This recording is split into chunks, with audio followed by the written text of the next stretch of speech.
Hello everybody, it's TMOG217. Welcome to a LEGO Star Wars set review. Taking a look at set number 75325, The Mandalorian's N-1 starfighter. This is a set that released on June 1st of 2022, contains 412 pieces and 4 minifigures. It has a box art for the Book of Boba Fett because this did first appear in the Book of Boba Fett, but it's going to be more prominent in the latest season of The Mandalorian.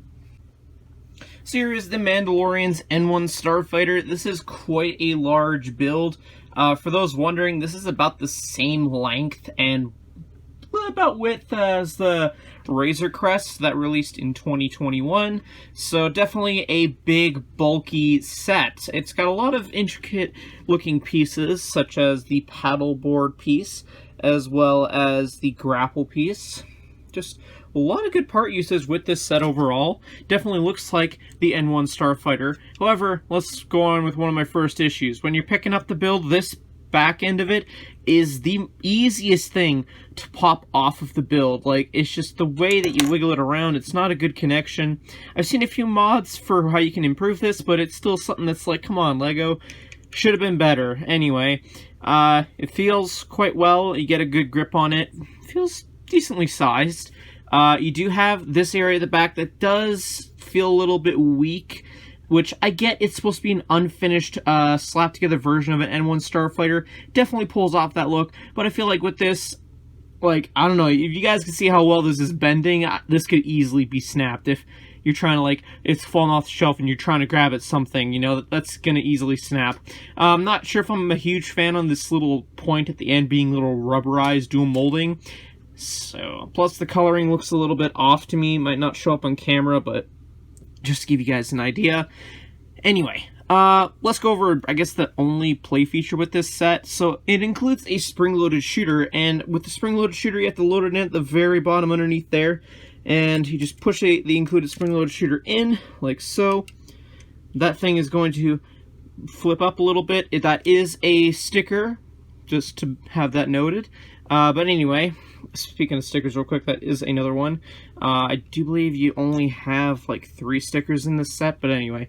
The idea is you're supposed to just push down on this and it will fire off. It's a really easy thing to trip off with how easy the button is to access.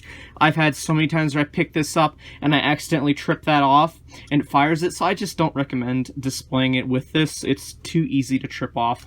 Anyway, another play feature with this set is if you push on the middle here, flip that up, there is some weapon storage, which I love when builds have weapon storage, especially for figures like this. So inside you can store the blade for the darksaber, the Mandalorian's jetpack, and the lightsaber hilt. You could probably put some other stuff in there, but keep in mind you have to make sure all this fits like so that way you can get that nice seamless looking look to it. So, but still, not really much else for the weapon storage. It's pretty cool. But anyway, moving on to the cockpit, you do have a little thing for Grogu to sit inside, so that's pretty cool. You can flip that dome piece up. You could definitely mod it to fit an astromech figure if you wanted to. Maybe a astromech head would be easier, but anyway, you flip that down, and just in case anyone's wondering, you can have the option of sitting Grogu in with the Mandalorian in the front right there, so that's really cool. And that looks kind of cute. Like, I might even consider displaying it myself sometimes like that. That's really cool. But anyway, flipping this up, you can see that Mando fits in there perfectly. He doesn't fit in there with his jetpack, which is a shame because that kind of encourages you to take apart the head of the minifigure over and over, and I'll go over why that's such a disappointment when we're looking closer at the minifigure. But anyway, the inside of the cockpit, love how they use the brown pieces, really cool. And the final sticker piece is used for this little dashboard piece, which looks alright, gets the point across. But yeah, not really a whole lot else more to say about this build other than it's well put together more or less, and it's big. So anyway, let's have a look at the minifigures that are included in this set. Taking a look at the first 2 minifigures included in this set, on the left you have the Mandalorian in his Beskar armor. This is actually a unique combination for this set. As for this minifigure, he has the Darksaber as his weapon, which we all know Lego could have done better with the blade. It's whatever. No point in going over that. He does have a gunmetal gray jetpack, and what makes this figure so unique and interesting, and I guess exclusive if you really want to look at it that way, is removing the helmet, which is forbidden. You can see he has a facial print, which is the first time that this facial print has appeared so far in LEGO Star Wars sets. I could imagine them using this from this point on in LEGO Star Wars sets for The Mandalorian. It's overall just a great inclusion for a facial print. And then on the right here, you have Grogu. This is not an exclusive inclusion. He is the exact same figure that's been in 4 other sets that have released throughout the years. But removing Mandalorian's jetpack, you're able to have a better look at that back torso print.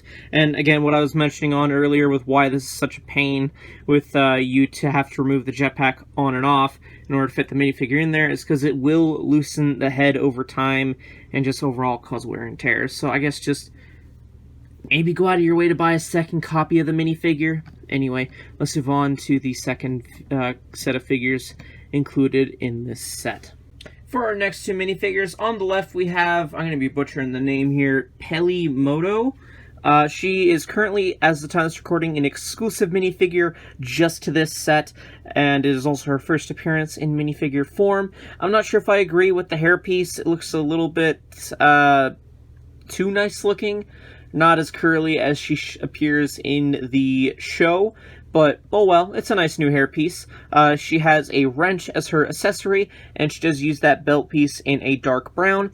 And removing the hairpiece, you can see she has a double-sided facial expression, so that's pretty cool.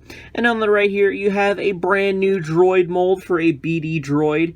And as of time of recording, this figure is an exclusive inclusion with blue markings. It is very similar to the BD droid that was in BD1.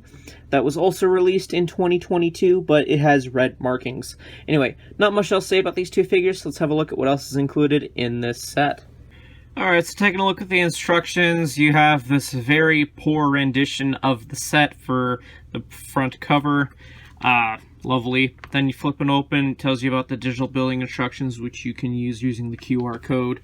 I don't think anybody uses that. Strangely enough, this set does use the progress bar with the minifigure, so that's nice. I like it. Keep it LEGO, no matter what. Anyway, flipping all the way to the back, you can see the completed models. Wait, that's the exact same render as on the box art, right? Or the...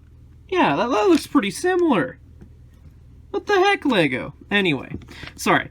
Then you have another page advertising the Book of Boba Fett themed LEGO sets, and then flipping that page over, you got a piece count, or parts collusion thing that goes on for 2 pages. Then, on the final page, you got a win on the back. In terms of extra parts, this is all that I got in my copy of the set. Overall, this is a pretty fun build. It's definitely using a lot of unique parts and pieces to make up the set.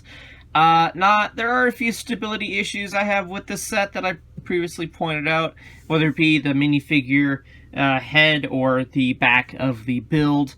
I don't know, for the price point, I feel like it's okay.